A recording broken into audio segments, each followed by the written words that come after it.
हे नमस्कार, मैं एडवोकेट नितेश गौड़ अपने यूट्यूब चैनल लीगल राइट्स में आपका स्वागत करता हूं। दोस्तों, देश में नया कानून लागू होने से पहले बहुत सारे केस को कोर्ट को खत्म करना ही होगा। इस पर सुप्रीम कोर्ट के ऑर्डर आ चुके हैं। अब चाहे 1 तारीख लगे, 5 तारीख लगे या 50 तारीख, कुछ ऐसे केसेस हैं जिनको नया कानून लागू होने से पहले पूरी तरह से खत्म करना ही होगा।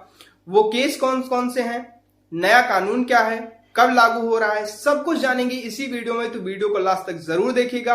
और यदि आप इस चैनल पर नए हैं और अभी तक चैनल को सब्सक्राइब नहीं किया है तो नीचे दिए गए सब्सक्राइब बटन पर क्लिक करके चैनल को सब्सक्राइब जरूर कर लें और साथ ही बेल आइकन भी जरूर दबा लें, ताकि कानून से जुड़ी हुई हर महत्वपूर्ण जानकारी आपको समय समय पर मिलती रहे। सबसे पहले हमें यह जानना जरूरी है कि नया कानून लागू कब हो रहा है। तो दोस्तों, भारत में 1 जुलाई 2024 से नया कानून लागू हो जाएगा। यह कानून कौन कौन से हैं? तो आपने आईपीसी का नाम सुना होगा, उसकी जगह पर नया कानून आ रहा है बीएनएस यानी भारतीय न्याय संहिता।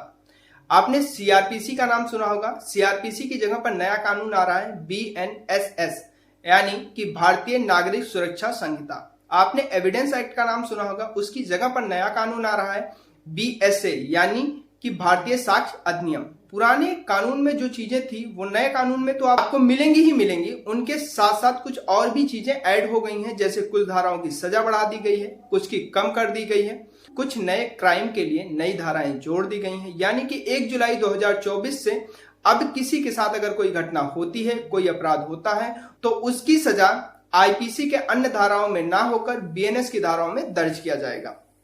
लेकिन कुछ ऐसे केसेस हैं जिनमें पुरानी धाराएं लागू हैं, उनको सुप्रीम कोर्ट ने ऑर्डर दिया है कि नया कानून आने से पहले उनको जड़ से खत्म करना ही होगा।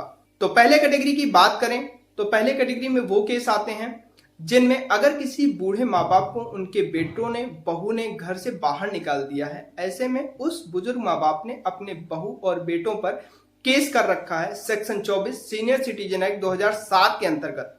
तो इस धारा के अंतर्गत भारत के किसी भी न्यायालय में अगर कोई मुकदमा चल रहा है तो उसे 1 जुलाई 2024 से पहले खत्म करना ही होगा। ये बात सुप्रीम कोर्ट ने अपने ऑर्डर में कहा है। दूसरा है डीवी एक्ट यानी डोमेस्टिक वायलेंस, यानी कि अगर कोई ऐसे बूढ़े माँ बाप हैं जिनके बेटे और बहू उनके साथ घरेलू हिंसा करते हैं, उनके साथ मारपीट करते हैं और उन्होंने अपने बहू बेटों के खिलाफ एफआईआर दर्ज करा रखी है या कोर्ट में कोई केस कर रखा है, तो उन मुकदमों को 1 जुलाई 2024 से पहले खत्म करना ही है। चाहे आपस में समझौता कराएं, चाहे सजा दें, चाहे कंप्रोमाइज कराओ, जो भी करना है करो। सुप्रीम कोर्ट का साफ ऑर्डर है कि ऐसे मुकदमों को खत्म करना अनिवार्य है। और आपकी जानकारी के लिए बता दूं कि भारत में ऐसे 100, 200, 500 नहीं बल्कि 7 लाख केस पेंडिंग हैं।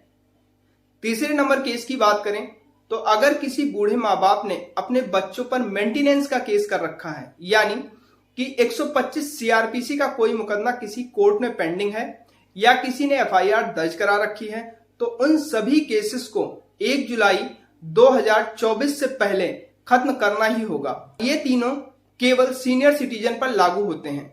अगर आप ये सोच रहे हैं कि कोई लड़की है, उसका डीवी का केस चल रहा है या किसी लड़की ने मेंटेनेंस का केस कर रखा है, वो केस खत्म हो जाएंगे, तो ऐसा कुछ नहीं है।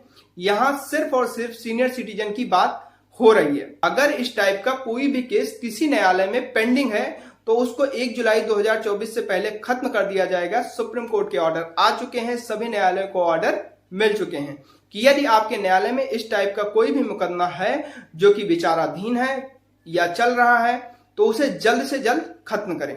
एक और बात कि अगर किसी बूढ़े माँ बाप ने अपने बच्चों को अपनी प्रॉपर्टी से बेदखल कर रखा है, फिर वो बच्चे अपने बूढ़े माँ बाप की प्रॉपर्टी में हक नहीं प्राप्त कर पाएंगे।